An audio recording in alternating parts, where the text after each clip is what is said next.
If it seems like I've been covering a lot of Netflix gaming news over the last week or so, it's because I have. Every couple days we get a new tidbit, a new morsel, a new article, and today this gentleman busted out his pickaxe and got to mining, data mining, and discovered that most likely Netflix is going to be partnering with PlayStation. They're already partnered with Sony on a 4-year contract for their live motion features, but now it seems like they're going to take that partnership a step further with their new introduction of their game service that will be integrated in their one-price-fits-all Netflix streaming platform. Let's get it.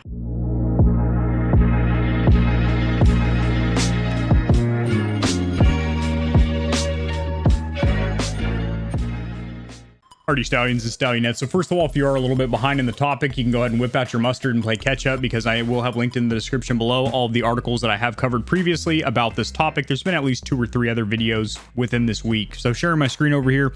New leak hints that Netflix may team up with PlayStation for gaming. What kind of leak? Well, it was data mined by Steve Moser as he jumped into the app in search of clues. He's talking about the Netflix app on iOS. The gaming feature uses codename Shark, represented by the image. You're hemorrhaging an image. Hemorrhage. Word of the day, guys. Represented by the image in the tweet below. There's also a Netflix game logo hiding in the app. There's more. That ain't it, ladies. There's more. Moser also found images of a PS5 DualSense controller and the PlayStation exclusive Ghost of Tsushima ingrained in their Netflix application. That's pretty strong evidence. Is it set in stone? Is that for sure? Is that Excalibur? It's locked in stone? I would say no, but that's pretty, as far as data mine leaks go, that's pretty solid. Simply stunning. Here is the in-game logo. So I do think that is incredibly clever. It sounds like end-game, E-N-D, end-game, like what you do after you beat the primary story or campaign of a game to keep it fresh and exciting. In-game. That's pretty clever. I like it. Tickles me in the gamer nether regions. Back in April, Netflix signed a 5-year deal. I think I said 4 in the intro. My apologies. 5-year deal, which gives the streaming service Netflix exclusive rights to Sony films after they leave theaters and VOD. This includes upcoming movies such as Uncharted, Morbius, and the sequel to Spider-Man, Into the Spider-Verse. Sony and Netflix are already going to be working together for years to come. Why not expand that partnership to include games? 110% wholeheartedly agree. I think it would be beneficial from a business standpoint for both of these corporations, not to mention for us, the average consumer, the gamer. I do think it would be very beneficial. Why? Because a lot of the titles that are already being streamed on PS Now, which is the PlayStation, Sony's subscription service, you know, equivalent of Game Pass, not really equivalent, but the competitor there, because a lot of their content is going to be integrated. So Sony exclusive games playable on Netflix as well, which would be really cool, especially if you do not own a PlayStation 5 or 4, perhaps just with the Netflix game application installed, since it is a cloud server and you're leveraging their servers to actually game. You can't afford a PS4 or 5, but you can afford the monthly subscription service. You might be able to play some PS4 and 5 games that you otherwise couldn't. Yes, I do know PS Now is the streaming cloud streaming platform, but this would give you another option, another platform to do that on, which would be really cool. Also, I think it'd be great exposure for both companies, you know, to get their libraries out there. So that's good. Now, I'm going to save my curiosity of a certain aspect to the end, but spoiler, it's the hardware. What are we going to use for a controller? Now, next up, I want to read this last paragraph here, and then we will discuss. Netflix gaming is not separate from its streaming service. We're a one-product company, said CEO Reed Hastings during a Q&A. When games do arrive, they'll be part and parcel with your subscription. And while mobile games might be the focus at first, which I know is a little bit gross, I covered that in yesterday's news, yesterday or the day before, the company made it clear that every device that supports the service would eventually offer games which include gaming consoles such as PS5 and Xbox Series X. So a lot of third-party titles from different game development houses will be hosted there. Plus, during the initial article, which I think was like several months back that I covered, they said during an interview that they plan on doing Netflix original games as well. So unless that changed, I do think that Netflix original games, as long as they are on par with their TV shows and their movies, are going to be quite solid. They have the budget for it. They have the creative teams to put these into play, and I think they would be incredibly good. Now, keep in mind, Netflix isn't necessarily new to gaming. They did have Bandersnatch, which was an interactive live motion movie. You'd use your TV remote to pick different actions on screen like an RPG, and it would play out differently. It was actually kind of dope. Now, my biggest curiosity here, I have 2. One is going to be a statement and one's going to be a question, because I really don't know.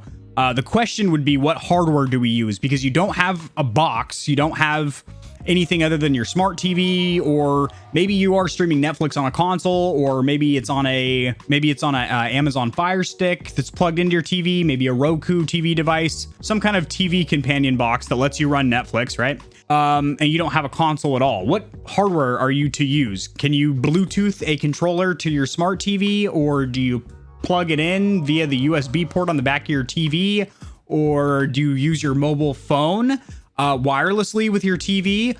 Or, you know, I'm curious about the hardware that we're going to need to play this. If you can just Bluetooth a PS4, 5, you know, controller, not an Xbox controller because they don't use Bluetooth. They use a 2.4 gigahertz internal transmitter, just a Bluetooth controller or USB or what? So that's my question. The statement would be here. Now, the statement here is that while they do not plan on charging basically any monetary gain for them whatsoever for this service at first, and I do not think it will be separate from their subscription service. What I think is they will have another tier, just like right now they have 3 packages. One's like a literally SD or standard definition. One is 1080p 2 devices, and one is 4K 4 devices. And I do feel like they're going to have another tier on top of that might be another $2 to $3, might let another device in your house have access to your account simultaneously, and might give you access to the game streaming. I'm just assuming that they're going to want to monetize this, especially if they're dumping money into it with a partnership with PlayStation and stuff. They're going to want to make their money back, you know, like just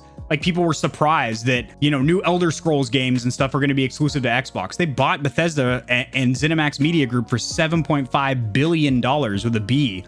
Obviously, they're going to want to get some returns on their investment, some ROI. People shouldn't be surprised when eventually Netflix starts charging $2 to $3 a month in addition to your movie and show streaming to play games. I do think that'd be far off in the future, though. I do think for the first probably 6 to 8 months of it being out, it will be free so they can test the waters and see if people are actually adapting to the new app, playing it. Do they like it? So a lot of pretty exciting stuff, in my opinion. I do think that the competition is thick when it comes to cloud gaming and streaming platforms. You have Amazon Luna, which is in alpha testing right now. You have NVIDIA GeForce Now. You have Google Stadia. You have Microsoft Game Pass, which is now called xCloud. They're streaming. And then you have PlayStation Now as well. And then you have a couple of other third-party and indie ones. Steam Link, which is also a, you know, leave your PC on and remotely cloud stream and remotely stream it to another device kind of thing. But I do think Netflix is going to really kick some ass in the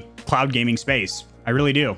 I think they're going to execute this well. From everything we've read thus far, as a team, you and I think it sounds pretty damn good. If you guys enjoyed this news article, it gave you a little bit of stimulation down there in the gamer nether regions. I don't know why I did upside down jazz fingers or doggy style razzle dazzle hands, but if you enjoyed the video, which I'm hoping you did, liking the video will help it to get seen by more people. So this video will reach and assist them as well, which in turn helps me grow this channel, which I definitely do appreciate, as I am a grower, not a shower. But I will keep showing content, and the channel will continue to grow because of that. Subscribe for more content like this right here at Gamer Heaven. We do news in the gaming community and industry on the daily, as well as tutorials helping you get set up streaming and YouTubing, and I upload daily. So you're going to see a lot of this ugly mug here. So I apologize for that. Peace.